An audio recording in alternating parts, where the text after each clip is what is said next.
चलें sir, start करें। बेगम साहब। जी जी सुन रहा हूँ। हाँ, स्टार्ट करें। स्क्रीन शो हो रही चलिए एक है? मिनट मैं आधे मिनट में स्टार्ट करता हूँ। ठीक। जी। अच्छा, मैं तब तक ना ये न्यूक्लिक एसिड्स का बैकग्राउंड बता रहा हूँ। खासतौर पर डीएनए स्ट्रक्चर पर हम बात करने वाले हैं आज। तो उसकी थोड़ी बहुत इंटरेस्टिंग सी हिस्ट्री थी। वो आज आपसे बात भी हुई थी। वो शेयर कर देता हूँ मैं। तो ठीक है। हाँ, जैसा कि हम जानते हैं कि डीएनए का जो स्ट्रक्चर जिस मॉडल पर बेस्ड है, वाटसन एंड क्रिक मॉडल जो हम पढ़ते हैं, अच्छा, आप मॉडल वो इसके स्टोरी पीछे। सुनाने लगे हैं? जी सर। अच्छा अच्छा, चलिए चलिए, ठीक है ठीक है। आप आप स्टार्ट करने लगे हैं तो कर लें, फिर जब स्ट्रक्चर की बात जब फिर वहाँ मैं ऐड अप कर दूंगा। जी जी, मैं पहले स्टार्ट करता हूँ इसके बाद। ठीक।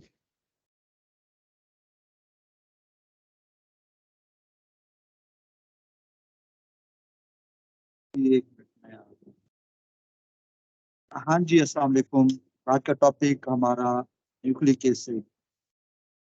न्यूक्लिक एसिड, इसमें वैसे तो ये जो टॉपिक है, इस पे जितना भी बोला जाए वो कम है। दूसरी बात ये है कि इसमें टॉपिक्स बहुत ज्यादा है। फर्दर आप कह सकते हैं कि टॉपिक बहुत ज्यादा है। तो हम इससे कोशिश ये करेंगे कि हम सिर्फ इसके यहाँ पर स्ट्रक्चर तक महदूद रहें। अगर हम इसके फंक्शन की बात करेंगे तो, और मुख्तलिफ प्रोसेस की बात करेंगे, किस तरीके से इसकी फॉर्मेशन होती है, तो उसके लिए बहुत सारे लेक्चर चाहिए। तो यहाँ पर जो मेरे पास ग्रेजुएशन में सिलेबस था, ठीक है, उसमें जस्ट स्ट्रक्चर की बात की हुई थी, तो हम इसमें आज सिर्फ स्ट्रक्चर की बात करेंगे। जी, न्यूक्लिक एसिड के बारे में कहेंगे कि nucleic acid are macro molecule considered consisted by repeated monomeric units is called nucleotides। Nucleotide से बना है न्यूक्लिक एसिड। दो टाइप्स हैं इसकी, एक हमारे पास डीएनए और दूसरा हमारे पास आरएनए। दोनों ही डीएनए और आरएनए, इनके यूनिट्स क्या हैं? न्यूक्लिक एसिड न्यूक्लियोटाइड से मिलकर बने हैं। फर्दर, जी बाबर साहब, आपने हैंड रेज किया हुआ है। अच्छा, केमिकल कंपोजिशन में हम ये बात करेंगे कि न्यूक्लियोटाइड्स की केमिकल कंपोजिशन क्या है। फास्फोरिक एसिड इसमें मौजूद होता है, पेंटोज शुगर है, और तीसरा इसका जो कंपोनेंट है वो हमारे पास नाइट्रोजिनस बेस है। अब जो नाइट्रोजिनस बेस है, ये दो तरह की है हमारे पास। ये नेक्स्ट पे प्यूरिन है और पायरीमाइडीन है हमारे पास। नेक्स्ट पेज पे जाइएगा।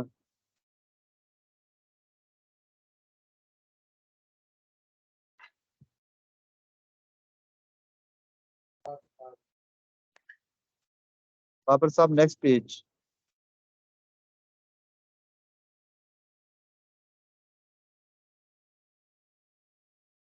जी बाबर साहब, नेक्स्ट पेज पे जाइएगा। सर, मेरे ख्याल में आपके पास रुकी हुई है स्लाइड। मैं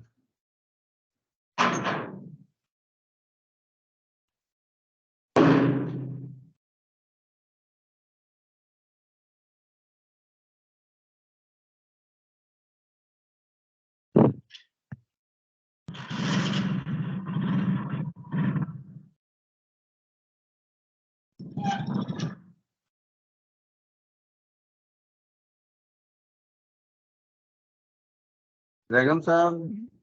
जी जी, शो नहीं हो रही है आपके पास? मुझे कुछ भी नहीं शो हो रहा। हाँ, बिल्कुल ब्लैंक ऐसे करिए। जी, अब शो हो रहा है। अब अब फिर मैंने दोबारा से बंद कर दिया। जी बंद कर अब दिया आपने।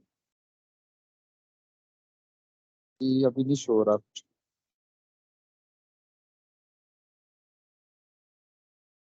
रिकॉर्डिंग तो नहीं स्टार्ट कर दी थी आपने?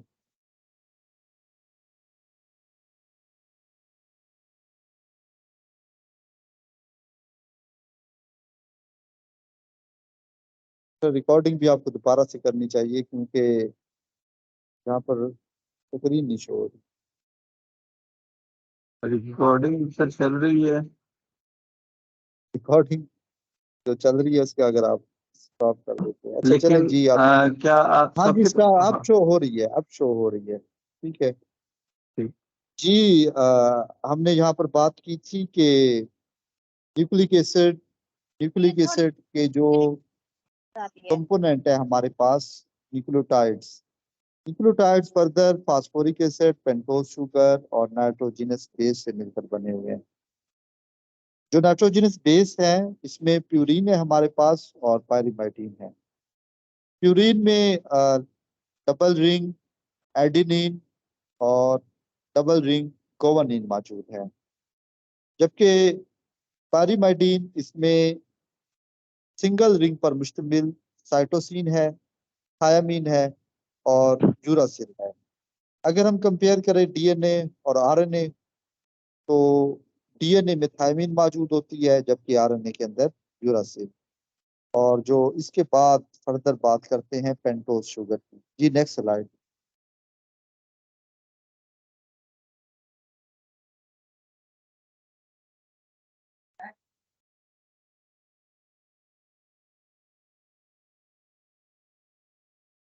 क्या रीजन हो सकती है कि नेक्स्ट स्लाइड अब फिर नहीं शो हो रही?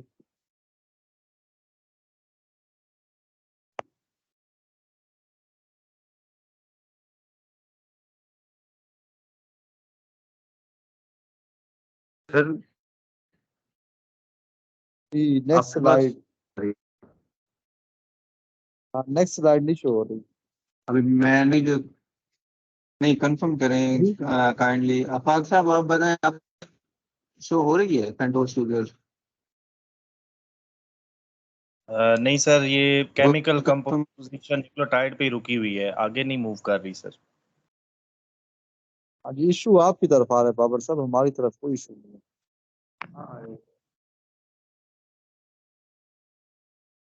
इसको सर बैक करके अगेन स्क्रीन शो करें ना, वो फिर प्रॉब्लम रिजॉल्व हो जाएगा।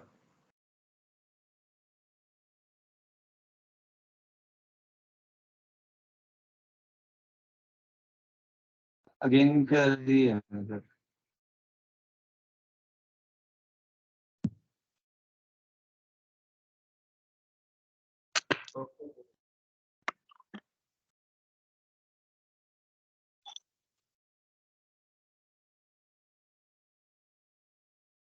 जगन साहब शो अब भी नहीं हो रही है आपके पास?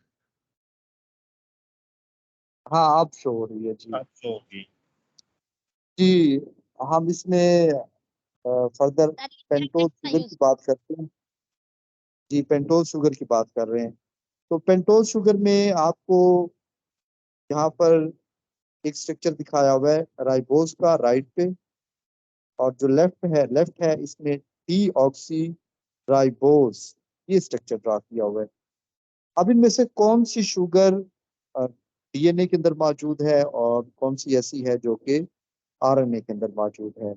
जो राइबोज शुगर है वो आरएनए के अंदर है, जबकि डीऑक्सी राइबोज ये डीएनए के अंदर मौजूद है। अच्छा इन दोनों में आपको डिफरेंस यहाँ पर क्लियर नजर आ रहा होगा कि जो डीऑक्सी पेंटोज या राइबोज शुगर है उसमें कार्बन नंबर 2 पे सिर्फ हाइड्रोजन मौजूद है, जबकि राइबोज शुगर में कार्बन नंबर 2 पर हाइड्रोक्सिल ग्रुप मौजूद है। बस ये फर्क है डीएनए के अंदर राइबोज शुगर और आरएनए की राइबोज शुगर का। जी नेक्स्ट पेज।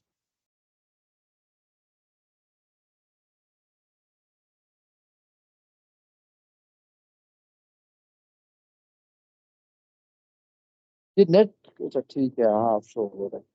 अच्छा यहाँ पर एक और चीज, न्यूक्लियोटाइड्स आपस में मिलकर ही पॉलीमर बनाते हैं, मतलब डीएनए का स्ट्रक्चर बनाते हैं। हमने न्यूक्लियोटाइड्स का स्ट्रक्चर तो देख लिया, उसे कंपोनेंट पे तो बात कर ली।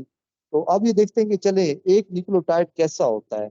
यहाँ पर आपको दो न्यूक्लियोटाइड दिखाए हुए हैं और ये दोनों न्यूक्लियोटाइड आपस में अटैच होते हैं फास्फोडाइएस्टर बॉन्ड। अब इसको फास्फोडाइएस्टर बॉन्ड क्यों कहते हैं? क्योंकि दो एस्टर बॉन्ड बन रहे हैं। यहाँ पर फास्फोरिक एसिड को कंबाइन कर रहा है दोनों सब यूनिट्स को, और ऊपर वाला जो पिंक कलर में है और उससे नीचे वाला जो ग्रीन कलर में है, दोनों में आप ईस्टर बॉन्ड जो है वो देख पा रहे हैं। तो इसको नाम देते हैं फास्फोडाइस्टर बॉन्ड। जब भी दो न्यूक्लियोटाइड आपस में कंबाइन करते हैं, कंडेंसेशन होती है, रिमूवल ऑफ वाटर होता है, और हमने कहा कि यहाँ पर फास्फोडाइस्टर बॉन्ड बनता है। जी बाबर साहब, नेक्स्ट पेज।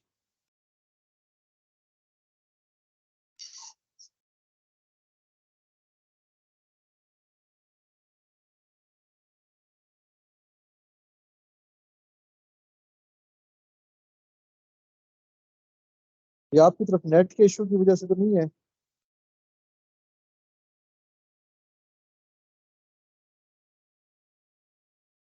शायद मेरे पास इंटरनेट इशू हो। 1 मिनट में ना, एक और है स्टूडेंट, मैं उनको देता हूँ हेडसेट।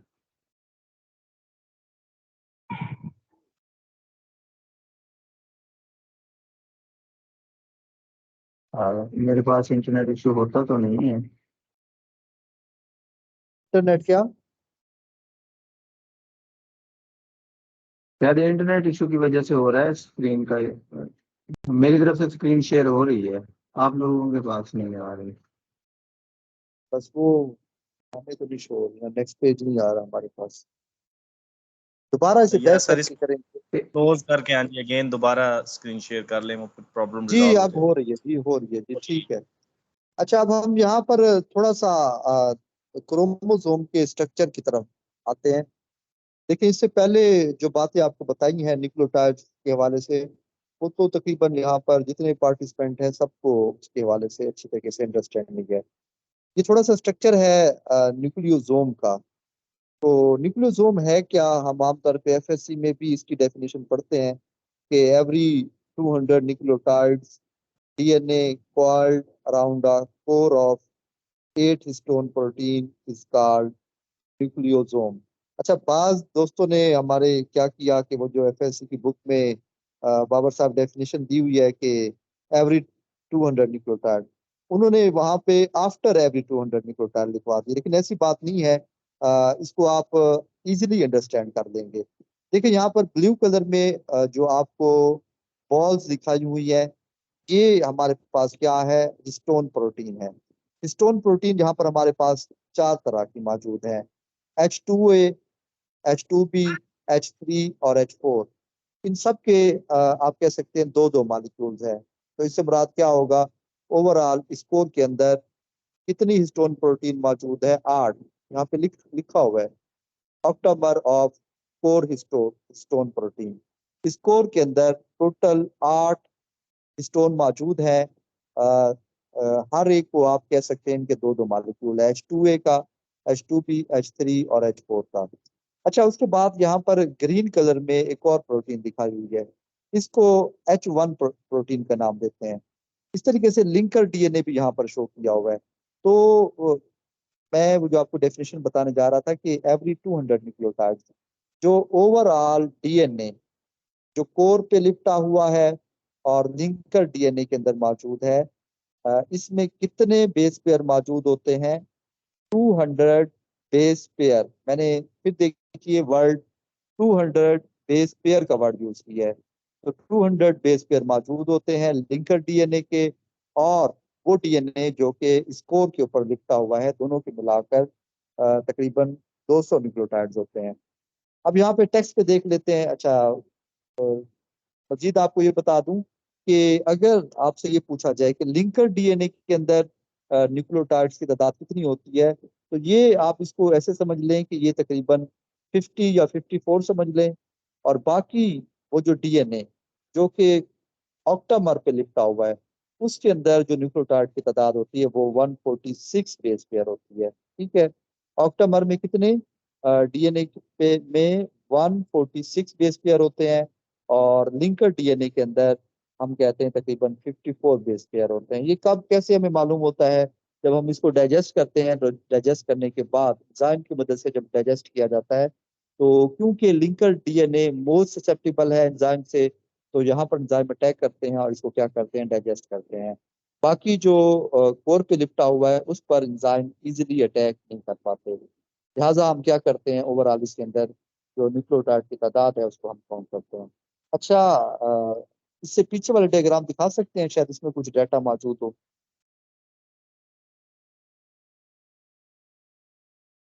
जी बाबर साहब, मेरा इससे पीछे वाले। जी सर। हाँ जी बिल्कुल। अब आप इसको यहाँ पर आसानी से देख सकते हैं कि एक क्रोमोसोम है, उसके उसमें अगर हम उसको फर्दर देखना चाहें, उस क्रोमोसोम के अंदर क्या मौजूद होता है, क्रोमेटिन फाइबर मौजूद होता है। और इसके अंदर मजीद फर्दर क्वालिंग और सुपर क्वालिंग मौजूद होती है। और हम अगर फर्दर इसको मजीद माइक्रो लेवल पे देखना देखना चाह रहे हैं, तो वहां पर आपको देखिए बॉल लाइक स्ट्रक्चर दिखाई दे रहे हैं। इसको हम नाम देते हैं हिस्टोन प्रोटीन्स का। और ये हिस्टोन प्रोटीन और इसके गिर्द जो डीएनए लिपटा हुआ है, ओवरऑल उसके लिए जो टर्म यूज होती है उसको हम नाम देते हैं न्यूक्लियोसोम का। तो ये दो तीन बातें जो आपको बताइए, न्यूक्लियोसोम, हिस्टोन, और हिस्टोन में फर्दर जो आपको बताइए H2A, H2B, H3, H4, H1 linker DNA, और उनके अंदर जो बेस पेयर है उनकी तादाद आपने याद रखनी है। जी नेक्स्ट स्लाइड पे जाए। क्लास गिंदा पिया मैं यार। क्या?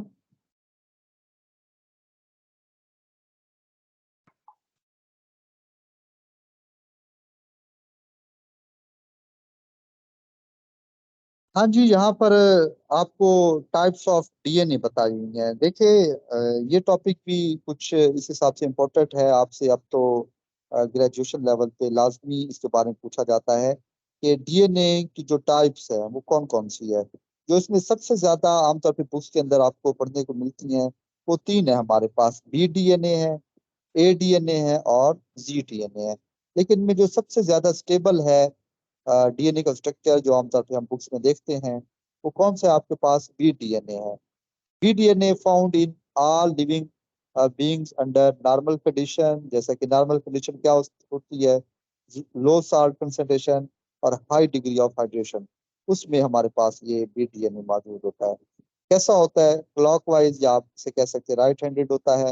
हर एक टर्न के अंदर 10 बेस पेयर मौजूद होते हैं। और ओवरऑल इसका जो डायमीटर होता है बल्कि हर एक टर्न जो है वो 3.4 नैनोमीटर पर मुश्तमिल होता है।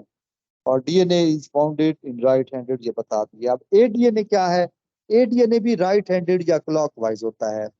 लेकिन ये आप कह सकते हैं कि जो ऊपर वाला मैंने आपको बताया उसकी अपोजिट कंडीशन, मतलब वो आपको लो साल्ट बताया था, ये हाई साल्ट और लो डिग्री ऑफ हाइड्रेशन पे मौजूद होता है। इधर लिखा हुआ है, मेंशन किया हुआ है कि dehydrated form of DNA it occurs under high salt and low hydration, right handed है, और 11 बेस पेयर होते हैं हर एक टर्न के अंदर। उसके बाद जो जी डीएनए बताया हुआ है, ये थोड़ा सा इसकी अरेंजमेंट जो है वो जिग जैग होती है, इस वजह से हम इसको जी डीएनए कहते हैं। ये लेफ्ट हैंडेड डीएनए है, मतलब एंटी क्लॉकवाइज है। और दूसरा ये भी सेम जैसा कि ए डीएनए की बात की है, ये लो हाइड्रेशन और हाई साल्ट कंसंट्रेशन की सूरत में डीएनए आपको ऐसा जी डीएनए की सूरत में मिलता है। और polynucleotide chain fold in a zigzag course, मजीद बताया 12 बेस पेयर होते हैं हर एक टर्न के अंदर। तो ये आमतौर पे जो आप एफएससी की बुक में पढ़ते हैं वहाँ पे बीडीएनए बताया होता है 10 बेस पेयर का। बाकी ये बीएस लेवल पे आप एडीएनए और जीडीएनए को भी देख सकते हैं। इसके अलावा कुछ और बुक्स में सीडीएनए के बारे में बताया हुआ है, लेकिन आप जस्ट तीन जो है यही आप इसको तैयार कर सकते हैं। जी नेक्स्ट पेज।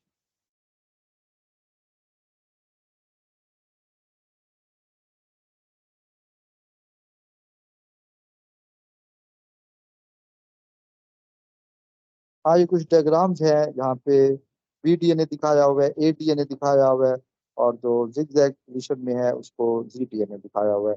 जी डीएनए आप देख सकते हैं जो शुरू की डायग्राम्स हैं उसमें आपको जिगजैग ही दिखाई देगा। हाँ जी नेक्स्ट पेज।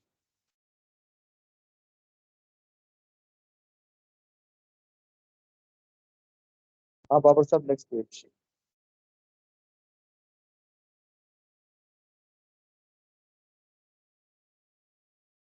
जी sir, Watson and Crick model.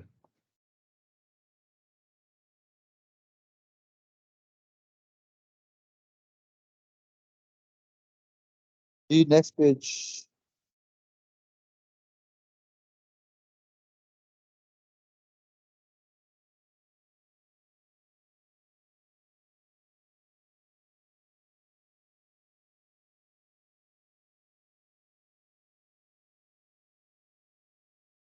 Ji sir यहाँ वाटसन पर एंड कुछ क्रिक मॉडल आ गया। बाबर जो है साहब जो है वो बोलना चाहेंगे कुछ स्टोरी वगैरह और डीएनए के हवाले से, स्ट्रक्चर के हवाले से बताना चाहेंगे। जी बाबर साहब बताइए।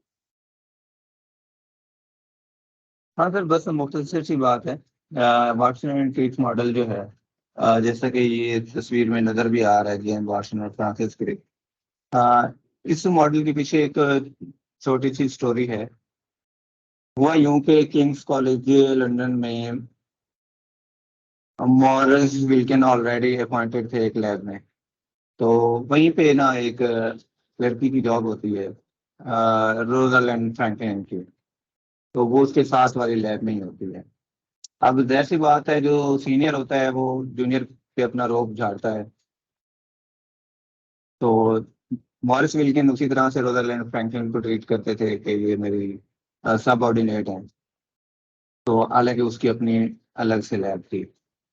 अब हुआ यूं कि मॉरिस विल्किन ने डीएनए का एक सैंपल दिया रोजालैंड फ्रैंकलिन को। अब वो सैंपल जो है वो रोजालैंड फ्रैंकलिन की लैब में एक्सरे क्रिस्टलोग्राफी की यूज हो रही थी। उसके पास वो उसके सारे इंस्ट्रूमेंट थे। तो रोजालैंड फ्रैंकलिन ने अपने पीएचडी स्टूडेंट के साथ मिलकर जो है ना काम किया और डीएनए के ना एक्सरे ग्राफ बनाए। अब वो डाटा जो है मॉरिस विल्किन ने रोजालैंड फ्रैंकलिन की परमिशन के बगैर अपने ये दो, ये असल में पास रहते थे मॉरिस विल्किन के पास, जेम्स वाटसन और फ्रांसिस क्रिक। तो इनको दे दिया। इन मॉडल यूज करते हुए डीएनए का मॉडल जो हम पढ़ते हैं, इसकी बिना पर बाद में नोबेल प्राइज मिला। जब इनको मिला तो इन्होंने कहा कि नहीं, इसके साथ जो है हम ये शेयर करना चाह रहे हैं मॉरिस विल्किन के साथ।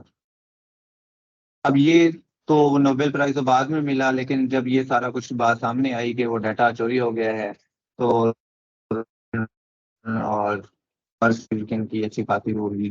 तो खैर इसी दौरान ही रोजालैंड फ्रैंकलिन की डेथ हो गई। वो जो फोटोग्राफ था या एक्सरे क्रिस्टलोग्राफ कहें हम, जो रोजालैंड फ्रैंकलिन के नाम से ने बनाया था, वो फोटो 51 के नाम से जो है वो मशहूर है। आप अभी क्लास के बाद सर्च कीजिएगा फोटो 51, तो आपके पास वो डीएनए का जो फोटो है, या जेम्स वाटसन और फ्रांसिस क्रिक का जो हायर बुक्स में हम पढ़ते हैं तो उनमें वो फोटो भी दिया होता है, वो आपको मिलेगा।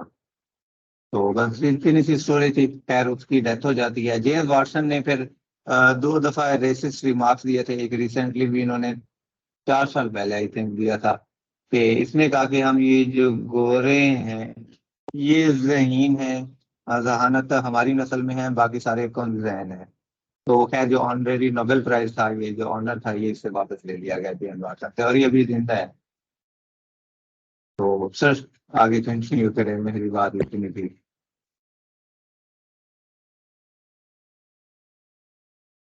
जी बाबर साहब नेक्स्ट जयगम पेज है साहब। कुछ। जी नेक्स्ट पेज पर यहाँ पर कुछ मौजूद है। हाँ जी नेक्स्ट पेज।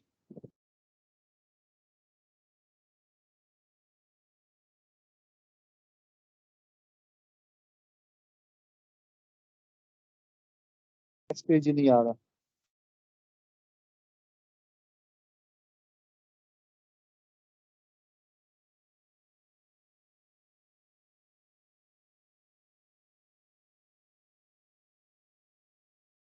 नेक्स्ट पेज नहीं आ रहा।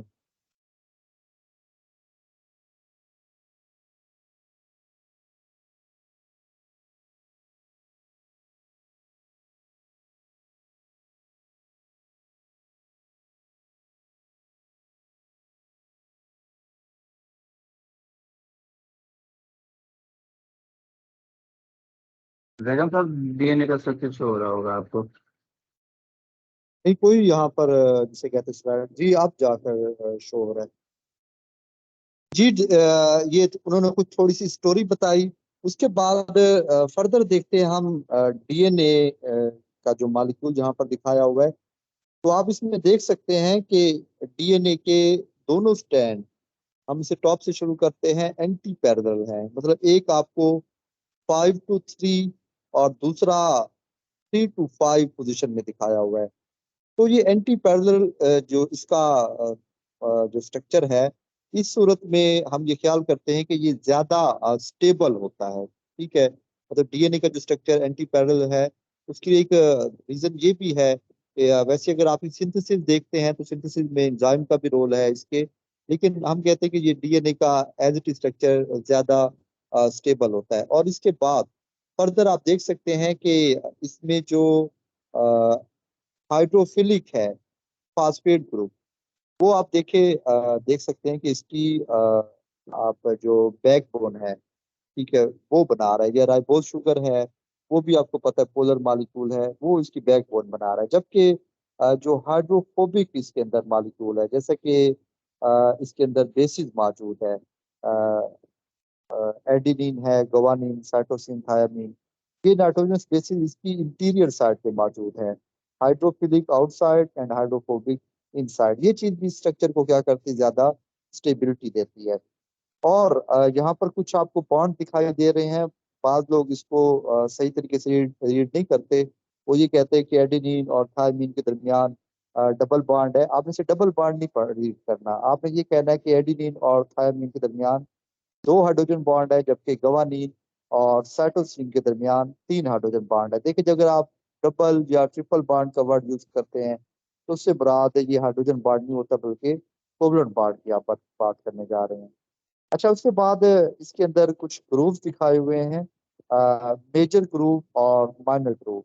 जब इसका ये मॉलिक्यूल जैसा स्ट्रक्चर बनता है, तो स्ट्रक्चर के अंदर मेजर और माइनर ग्रुप जो है वो भी लाजमी तौर पर आपको दिखाई देते हैं। बाकी आपको बता दिया कि एक टर्न के अंदर 10 बेस पेयर मौजूद होते हैं, और इसका जो डायमीटर है वो 2 नैनोमीटर होता है।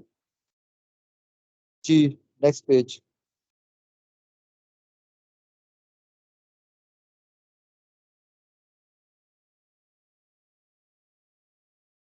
आज लेक्चर ज्यादा ही लेंथी हो गया है। Next page.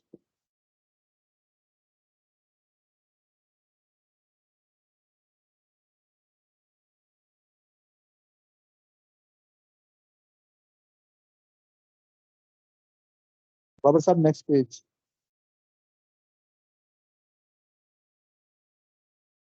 फिर मैंने नेक्स्ट पेज किया हुआ है। इधर नहीं शो हो रहा। आप अगर ठीक है अपना ये इशू रिजॉल्व कर ले, मैं थोड़ा सा आरएनए पे बोलना चाह रहा था, तो मेरा ख्याल है उसको। जी, सर मैंने RNA ही शो किया हुआ है अभी। इस स्क्रीन नहीं शो हो रही। जी, अब शो हो रहा है, ठीक है। अच्छा, यहाँ पर देखिएगा कि डीएनए का जो मॉलिक्यूल है उसकी ट्रांसक्रिप्शन होती है, तो ट्रांसक्रिप्शन से आरएनए बनता है। तो यहाँ डायग्राम से आपको दिखाई दे रहा है कि जो आरएनए है वो सिंगल स्ट्रैंड होता है, जबकि डीएनए है वो हमारे पास डबल स्ट्रैंड होता है। और बाकी आरएनए में और डीएनए के अंदर जो डिफरेंस है वो मैं आपको ऑलरेडी बता चुका हूँ। फर्दर जो ट्रांसलेशन होगी, तो ट्रांसलेशन से आरएनए से प्रोटीन बनती है। जी, इससे next page.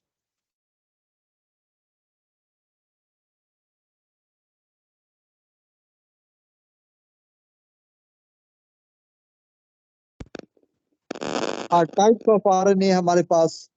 Ji, types of RNA, इसमें सबसे पहले मैसेंजर आरएनए की बात करते हैं। कि जो मैसेंजर आरएनए है, ये सिर्फ टाइप 5%, देखिए 5% है टोटल आरएनए का सेल के अंदर। तो इसकी क्वांटिटी इतनी कम क्यों होती है? तो उसकी एक रीजन ये भी है कि एंजाइम क्या करते हैं, इसको आमतौर पर डिग्रेड कर देते हैं। तो इसकी वजह से आप देख सकते हैं कि इसकी क्वांटिटी आपको कम से कम बताई हुई है। Messenger RNA is the most heterogeneous of the 3 types in terms of both base sequence and size. और मजीद हम कहते हैं इसका काम क्या होता है? इसका काम ये होता है, मैसेज लेकर आता है डीएनए से राइबोसोम की तरफ, मैसेज लेकर आता है। वो मैसेज क्या होता है मैसेज यही होता है कि जो प्रोटीन सिंथेसाइज होगी उसमें अमीनो एसिड का सीक्वेंस क्या होगा, ये इंफॉर्मेशन लेकर आता है मैसेंजर आरएनए। कहाँ से? आप कह सकते हैं डीएनए से या न्यूक्लियस से कहाँ तक? राइबोसोम की तरफ। और मजीद हम ये कह सकते हैं कि जो आमतौर पर कोडान होते हैं वो इसी मैसेंजर आरएनए के ऊपर मौजूद होते हैं। जी नेक्स्ट।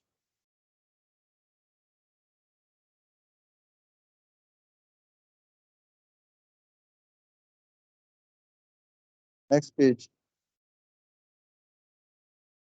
चलिए वैसे आपको बता देते हैं कि जो मैसेंजर आरएनए उसके ऊपर हमने कहा कि ट्रिपलेट कोडान होता है, और उसी ट्रिपलेट कोडान को ही फॉलो करते हुए इसके ऊपर ट्रांसफर आरएनए आकर अटैच होता है, और इस ट्रांसफर आरएनए के ऊपर क्या मौजूद होता है? एंटी कोडान होता है। ये कोडान और एंटी कोडान ये क्या चीज है?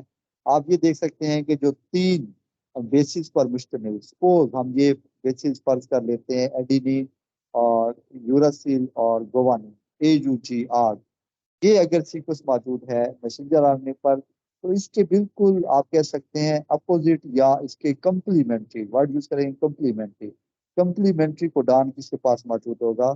ट्रांसफर आरएनए के पास मौजूद होगा। तो वो इसके ऊपर आकर अटैच होता है। ट्रांसफर आरएनए का काम क्या होता है? ट्रांसफर आरएनए का काम ये होता है कि उसके पास अमीनो एसिड मौजूद होता है, और वो ये अमीनो एसिड यहाँ पर लाकर क्या करता है? अटैच करता जाता है और एक पॉलीपेप्टाइड चेन बनती है। नेक्स्ट है हमारे पास ये राइबोसोमल आरएनए। जो राइबोसोमल आरएनए है इसका काम राइबोसोम को का ये पार्ट है। तो जब भी आप राइबोसोम का स्ट्रक्चर देखते हैं तो उसके अंदर हम कहते हैं कि प्रोटीन और राइबोसोमल आरएनए जो है ये मौजूद होते हैं। जी फर्दर नेक्स्ट पेज।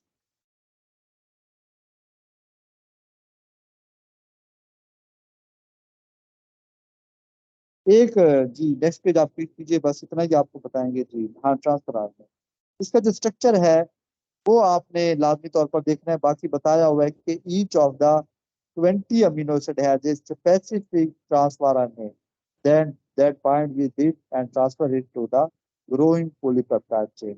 देखिए हमारे पास 20 अमीनो एसिड है जिनको हम स्टैंडर्ड अमीनो एसिड का नाम देते हैं, उसी से हमारी मोस्ट ऑफ द प्रोटीन जो है वो सिंथेसाइज होती है। तो 20 काइंड्स के ट्रांसफर आरएनए जो है वो भी मौजूद होते हैं। हर एक ट्रांसफर आरएनए है वो स्पेसिफिक है किस चीज के लिए? अमीनो एसिड को, अमीनो एसिड के लिए। वो उसी अमीनो एसिड को लेकर आएगा, किसी और को लेकर नहीं आता। अच्छा यहाँ पर जो आपको एक स्ट्रक्चर दिखाया हुआ है ट्रांसफर आरएनए का, इसको क्लोवर लीफ मॉडल का नाम देते हैं। इसमें दो हेड, आपको ना दो कॉर्नर दिखाए गए हैं टॉप पे। एक इसका 3 एंड होता है और दूसरा इसका 5 एंड होता है। जो 3 एंड है इस पर, इसी पर ही आमतौर पे अमीनो एसिड आकर अटैच होता है। और इसमें कुछ आपको लूप दिखाए हुए हैं और स्टेम दिखाई हुई है। जो लूप है सबसे बॉटम वाला, इसको एंटी कोडान लूप का नाम देते हैं। यहीं पर हम कहते हैं कि एंटी कोडान जो है वो मौजूद होता है। जी ठीक है, स्लाइड्स कंप्लीट हो गई हैं। हाँ, अगर कंप्लीट हो गई है, देखिए मैं आप लोगों से फिर ये एंड पे ये कहना चाहूंगा कि क्योंकि स्टार्ट में थोड़े से टफ टॉपिक बताया पढ़ाए थे। कल वाला टॉपिक तकरीबन आप कह सकते हैं इंटरमीडिएट ही था। आज वाला टॉपिक कुछ ज्यादा ही आसान है। तकरीबन जो आपको डाटा या जो बातें बताई है मेजोरिटी को पता है। इससे मुराद ये नहीं है कि आगे वाले टॉपिक कोई बिल्कुल ही आसान होंगे। नेक्स्ट हम डिसाइड करेंगे कि हम नेक्स्ट क्या कुछ पढ़ने जा रहे हैं, और उसके लिए इंशाल्लाह आपको अच्छी बुक्स भी रिकमेंड करेंगे, और अच्छी बुक से ही आपको लेक्चर जो है वो इंशाल्लाह डिलीवर करेंगे। जी बाबर साहब, यहाँ पर लेक्चर मैं क्लोज करना चाहूंगा। किसी कोई क्वेश्चन है तो पूछ सकते हैं। जी सर। हाँ जी।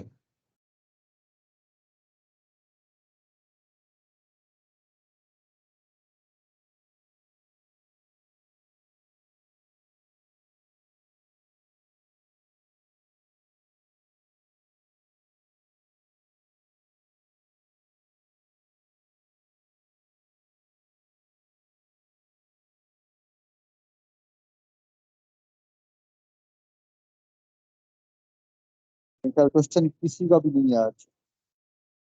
अस्सलाम वालेकुम सर। जी वालेकुम सलाम। सर ये मैसेंजर आरएनए का जो हेड और टेल है इसके बारे में बता दें। हाँ जी, हेड और टेल वैसे ये ट्रांसक्रिप्शन का ही टॉपिक है, ठीक है। जो हेड है उसमें 5 मिथाइल जीटीपी जो है वो मौजूद होता है, और टेल जो है वो पोली ए टेल होती है। मतलब उसमें आप कह सकते हैं कि बहुत सारे न्यूक्लियोटाइड जो है वो एडिनिन के मौजूद होते हैं। और मेन इसका मकसद जो होता है वो यही होता है कि मैसेंजर आरएनए ने क्योंकि ट्रेवल करना है न्यूक्लियस से राइबोसोम तक, तो वहां पर बहुत सारे आप कह सकते हैं कि लिफंटर मौजूद है जो इसको डिस्टर्ब कर सकते हैं, जो इसको डाइजेस्ट कर सकते हैं। तो उसी से प्रोटेक्ट करने के लिए हम कहते हैं कि ये इसमें हेड और टेल होती है। खैर अपना जो काम करने के बाद, काम कंप्लीट करने के बाद इंजाइम जो है तकरीबन इसको डिग्रेड ही कर देते हैं। इसका जो लाइफ स्पैन होता है वो शॉर्ट ही होता है। सर वो एंजाइम डीहाइड्रोजिनेज होता है या कोई और होता है? फास्फाटेज होते हैं, ठीक है, और दूसरे एंजाइम हैं जो मौजूद होते हैं, हाइड्रोलाइटिक एंजाइम, जो न्यूक्लियेजेस क्या करते करते हैं हैं, इसको डाइजेस्ट करते हैं। जी न्यूक्लियेजेस और जी जी। फॉस्फेटेज। हाँ जी, वो इसको क्या करते हैं, डाइजेस्ट कर देते हैं। Thank you. सर अगर इजाजत दें तो कोई थोड़ा सा मैं भी इसमें ऐड करना चाह रहा था। हाँ जी, आप बोल रहे हैं। जी सर, इसमें सबसे पहली चीज जो हमने यानी शुरू में डिस्कस की है ना भाई, न्यूक्लिक एसिड को न्यूक्लिक एसिड क्यों कहा जाता है। तो वो यानी जो एफएससी की बुक में भी लिखा हुआ है कि वो फ्रेडरिक मिशर जो है उसने इसको एक्सट्रैक्ट किया था, कि बेसिकली फिजिशियन था, डॉक्टर था। तो वो जो इसके पास पेशेंट्स आते थे ना, उन पेशेंट्स की जो पट्टियां उतारते थे ना, तो उससे वो पस मटेरियल जो है ना ओपन होता था। उसको उसने ये NaOH के सोल्यूशन जो है ना उसके अंदर ऐड किया, तो उसको ना एक वाइट कलर का मटेरियल जो है ना उससे वो ऑब्टेन हुआ था। तो वो क्योंकि उसे न्यूक्लियस से ऑब्टेन हुआ था, तो उसने उसको न्यूक्लिन जो है ना उसका नेम दिया। तो बाद में 1920 के अंदर जब इसका वो केमिकल कंपोनेंट्स और केमिकल कंपोजिशन जो है ना उसके बारे में पता चला, इसकी नेचर के बारे में, सॉरी, तो एसिडिक नेचर की वजह से और न्यूक्लियस में डिस्कवरी की वजह से हम इसे न्यूक्लिक एसिड जो है वो कहते हैं। बाकी ये अभी DNA पे चार्ज के हवाले से सर अक्सर हमारे जो स्टूडेंट्स हैं उनको कन्फ्यूजन होती है।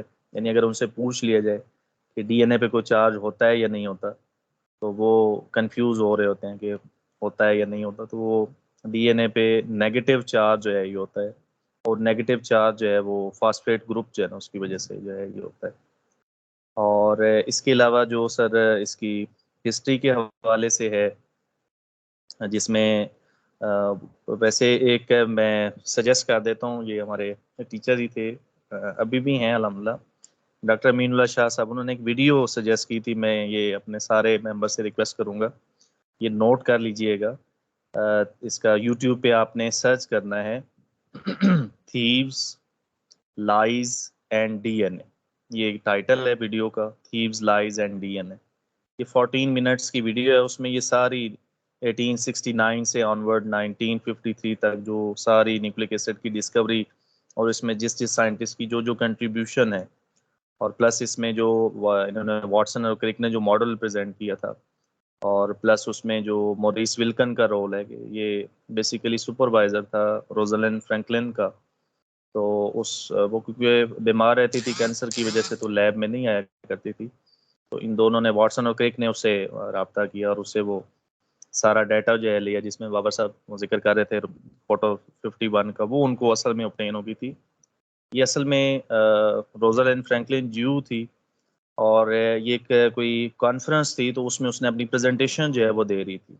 उस प्रेजेंटेशन जो है ना उसके अंदर फोटो 51 जब आई ना, तो उन्होंने देखा कि ये DNA जो है ना डबल हेलिकल स्ट्रक्चर है, और ये तकरीबन इस पे काम जो है ना वो अपना कंप्लीट जो है वो कर चुकी है। तो बाद में फिर उन्होंने मॉरिस विल्कन के साथ अटैच होके वो सारी अपनी वो डिटेल जो है ना वो उसको डिस्क्राइब कर दिया।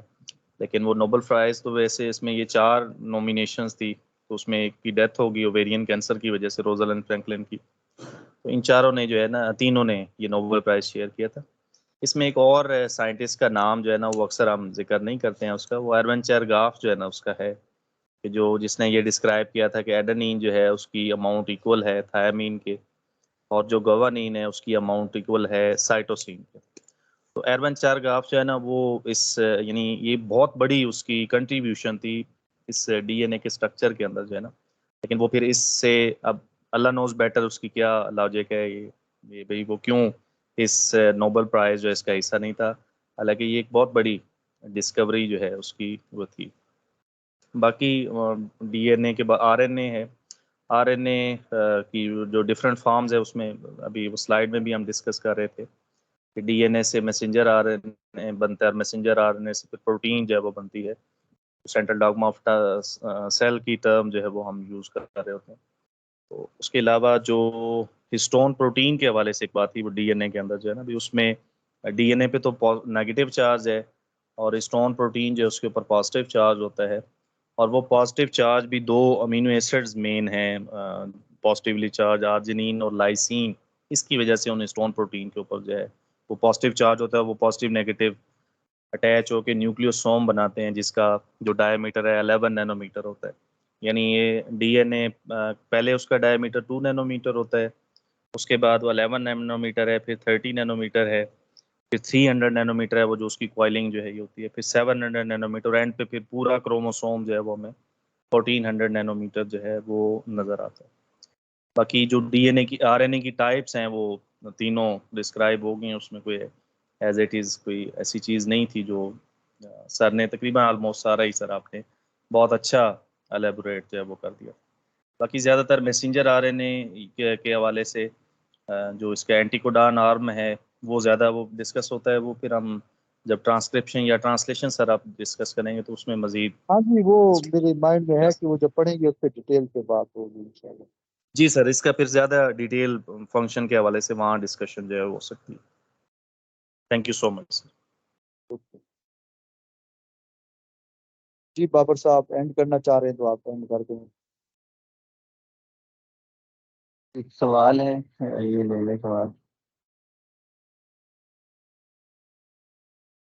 आई थिंक बाय हाँ जी, मिस्टेक आप है मेरे द्वारा। ठीक है अस्सलाम सर, वालेकुम एंड सर। करते हैं फिर कुछ। सर एक सवाल था मेरा।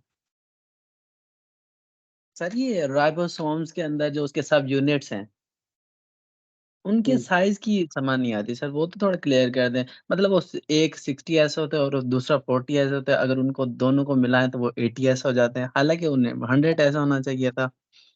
और उसके अलावा वो यूकेरियोट के अंदर और प्रोकैरियोट के अंदर देखें तो वो 50 और राउंड अबाउट 30 क्या है तो वो 70 ऐसे हो जाते हैं।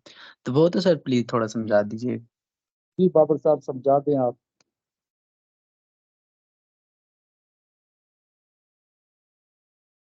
जी बाबर साहब सुन रहे हैं आप? जी सर। हाँ, इनको समझा दें कि 60 और 40 जो हाँ है उसमें वो 100 होता है, ठीक है, लेकिन ये 80 क्यों हो रहा है? असल में सर ये कंफ्यूजन यहाँ से स्टार्ट होती है, ये समझते हैं कि जी ये शायद सिंपल एडिशन हो रही है, ये असल में एडिशन नहीं हाँ, हो वो रही ये होती। समझते हैं कि शायद साइज आ, है, एक का साइज 60 है और दूसरे हाँ का साइज हाँ 80 है, तो मिला के साइज जो है वो 100 होना चाहिए। जी जी, तो ऐसा नहीं है। देखें, हाँ, इसकी मिसाल मैं सेंट्रीफ्यूगेशन की देता हूँ। जी, आपके पास सेंट्री मुख्तलिफ साइज के पार्टिकल हैं, आप वैसे घर पे एक्सपेरिमेंट करके देख लें। तो अगर डिफरेंट साइज के पार्टिकल हैं या कोई पत्थर डाल लें, आप खुद से पानी घुमाएं बाल्टी में डाल के, तो आप देखेंगे वो अरेंज हो जाएंगे। अब जो डेंस होंगे वो एक साइड पे, फिर उन सेल के, फिर उन सेल के, फिर उन सेल के।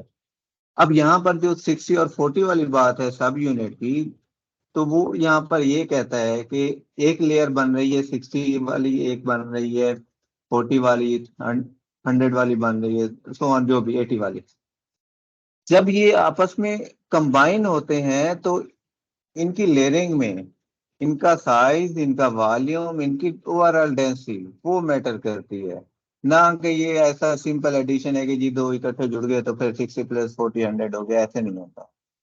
तो उस वजह से फिर हम ये इसको क्या कहते हैं, इसकी एक एनिमेशन भी है, मैं क्लास के बाद लिंक उसका शेयर करता हूँ, उससे आपको ज्यादा बेहतर तरीके से समझ आएगी। मैं ऐसे जो भी बात करूंगा वो तो हवा में तीर चलाने के बराबर है। तो बहरहाल अभी के लिए सिंपल बात ये है कि ये सिंपल एडिशन नहीं है जो आप हाँ, समझते क्योंकि हैं ये कि सेल 60 प्लस सेल 40। बायोलॉजी का टॉपिक है, हाँ जी मतलब कुछ चीजें ये जी मैं जी, ये सेल दूसरी से बायोलॉजी में जब हम बातचीत आएंगे ना, जब हाँ जब हम उधर आएंगे ना सेल बायोलॉजी स्टार्ट करेंगे तो फिर उसमें हम इस पर डिटेल में बात। ठीक ठीक ठीक है हो सर, गया। बहुत शुक्रिया सर। ठीक हो गया सर, ओके बहुत शुक्रिया। ओके बाबर साहब। ठीक हो गया सर।